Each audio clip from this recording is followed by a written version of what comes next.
We begin now the press conference with the coach. Please remember, one question per intervention. Comenzamos ahora la rueda de prensa con el entrenador. Por favor, recuerden, hacemos una pregunta por intervención y antes de identificarse.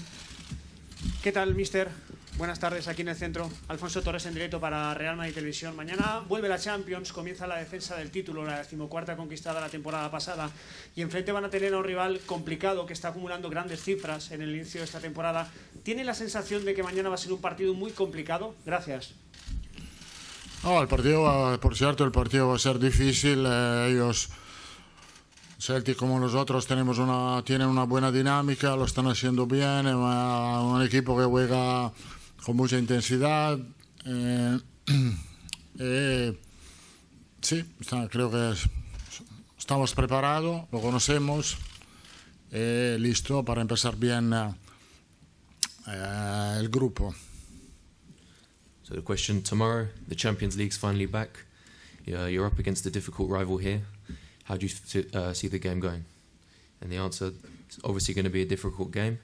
They, a lot like us, have a good dynamic at the moment. They play with a lot of intensity, but we're prepared, we're ready for it, and hopefully get a victory in our first game. ¿Qué tal, mister? Aquí a su izquierda, Javier Raez de la cadena SER. Acaba de decir Vinicius Junior que ustedes les mentaliza a los jugadores para que defiendan el título de campeón de Europa. Hace justo un año nadie daba un duro por el Real Madrid, fue campeón de Europa. Este año la gente, o mejor dicho, el resto de equipos respetan más a Madrid. Yo creo que en esta competición el Real Madrid siempre ha sido respetado y siempre va a ser respetado. No solamente por lo que hemos logrado el año pasado, sino la historia de este club que habla en esta competición. La empezamos con mucha ilusión, como siempre. Nunca se sabe lo que va a pasar. No podemos pensar mucho más adelante. Tenemos que pensar a este grupo, que tenemos que pasar, que ganarlo y después a ver qué pasa después del Mundial. So the question, Vinicius said that you're motivating the players to maintain your Champions League title this year. And the answer, Real Madrid are a respected team. They will always be respected, and they always have been. Not just for what we achieved last season, winning the title, but also the history of the club over the years. But we're looking forward to this season, what it can bring. You never know what's going to happen. But first and foremost, we've got to get through this group before we start thinking about afterwards. And then following the World Cup, we'll see what happens. Right over there. Hello, Carlo. Derek McGregor from the Scottish Sun. Most teams that play Real Madrid will defend deeply with lots of numbers back. Ange Postecoglou has made it clear he will very much keep his attacking philosophy. Do you admire that? What are your thoughts on that? No, I know that. I think that Celtic is not going to change their style, their attitude on the pitch. They want to play attacking football. This is absolutely more normal at their house. We are not worried to defend because we defend well, I think, and we defended really well in the past. I think one of the key points of the victory last season was to defend well sometimes, because a team has to be able to defend well and to attack well. And that is what we would like to do tomorrow. ¿Necesitáis traducción? ¿Sí? ¿No? Okay. Hola, mister. Santiago Seguero de Marca. Hablaba antes, ya veremos después del Mundial. Quería saber cómo os ha condicionado esta temporada la preparación, el hecho de que se comprima la fase de grupos en solo 2 meses y de que haya este parón por el Mundial, tanto en Champions como también en la Liga, evidentemente. Sí, yo creo que hasta el Mundial no vamos a tener problema, creo. Los jugadores están listos, preparados, motivados para llegar también al Mundial en una buena condición física. Y después del Mundial, la duda es ahí. ¿Cómo volverán los jugadores después del Mundial? Nunca se puede saber hoy. As you mentioned earlier, the World Cup falls in the middle of the season. It's going to be complicated after the break for the World Cup. And obviously it's coming up quickly in only 2 months. Up until the World Cup, the players have no problem. They're all looking forward to it, and they know what they've got to do. But after the World Cup, that's when the problems may arise, We don't know what's going to happen in terms of players' condition and injuries, so we'll see what happens. Chao, Carlos. ¿Qué tal? Muy buenas. Fernando Burgos, Onda Cero. El año pasado, evidentemente, nadie daba favorito al Real Madrid. Tú en la primera rueda de prensa, me acuerdo que dijiste, nosotros lo único que prometemos es competir. Han pasado 12 meses y si te fijas en las empresas especializadas y las casas de apuesta, el Madrid no está entre los 4 favoritos para ganar esta Champions. En todas está el quinto. Tiene delante al PSG, al Manchester City, al Bayern de Múnich y al Liverpool.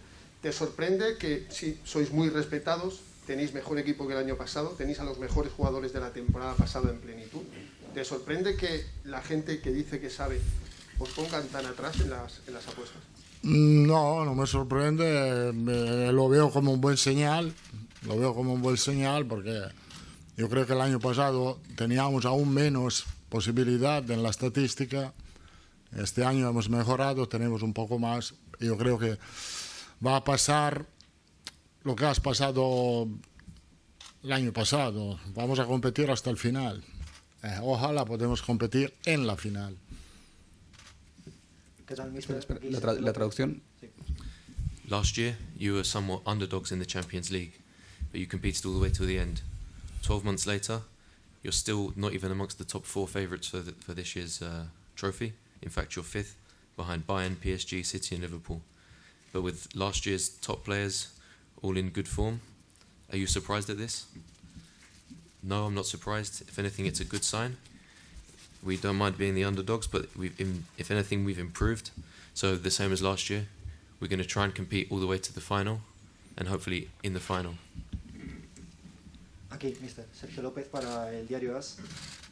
Una de las cosas en las que más se ha hablado desde el sorteo es que el Real Madrid ha tenido un grupo favorable, ha tenido suerte en el sorteo. Quería preguntarle eso mismo, si usted considera que este grupo es fácil y si eso le parece que puede llegar a ser incluso peligroso para relajarse. No es un grupo fácil porque no es un grupo fácil, porque conocemos muy bien los equipos. Celtic es un equipo que lo está haciendo muy bien. Tenemos que respetar esto, como tenemos que respetar el Lipsia y también el Shakhtar Donetsk. El grupo hay sorpresa, sobre todo en la primera parte hay muchas sorpresas. El año pasado tenemos un recuerdo bastante vivo, perdiendo en casa con los Sheriff, que parecía... pero puede pasar, entonces es un grupo que respetamos y creo que va a ser un grupo también equilibrado. People say that your draw in the group was somewhat easy and you were lucky. Is it dangerous to rest on your laurels and think that you have an easy group? No, it's not an easy group at all. Celtic, first and foremost, are a strong side, and we also have to respect Leipzig and Shakhtar. There can also be surprises in the group. Think about last year against Sheriff. Anything can happen. But yeah, we're going forward. We're going to respect this group and see what happens. ¿Qué tal, mister? Buenas tardes. Andrés Rubio, de Televisión Española. A partir de ahora empiezan a jugar partidos cada 3 días. Se empieza a hablar de las rotaciones. ¿Veremos mañana en el 11 alguno de los jugadores menos habituales? Sí. Puede ser. Depende de quiénes son los menos habituales. Yo no sé cuáles son los menos habituales. So with this busy schedule coming up with games every 3 days, is it possible that there's going to be some rotation with a less common player starting? Yes. Well, it depends what you mean by a less common player. There's going to be rotation, and it just depends what you define as a less habitual player. Vamos a hacer las últimas 2 preguntas. 2 last questions. One over there.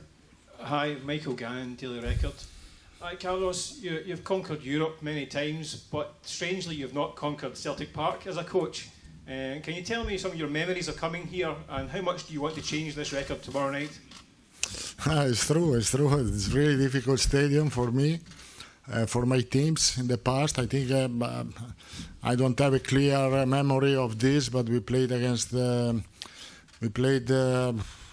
Celtic 1 time in the group, 1 time I think in the last 16. We drew 0-0, we lost 1-0 here, and then we were able to win in Milan 3-2 in the extra time.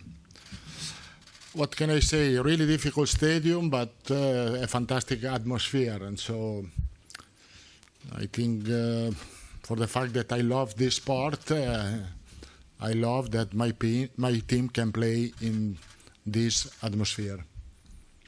We do one last question, última pregunta. Hi Carlo, Callum Crowe here from the Scottish Daily Mail. Luka Modric will celebrate his 37th birthday later this week.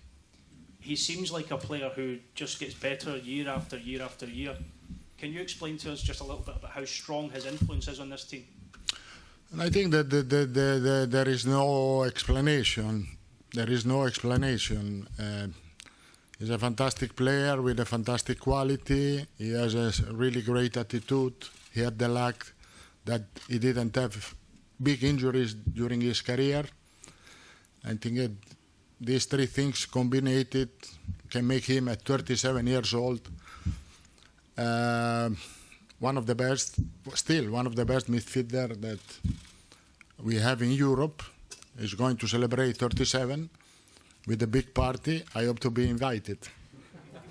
Thank you. Ciao.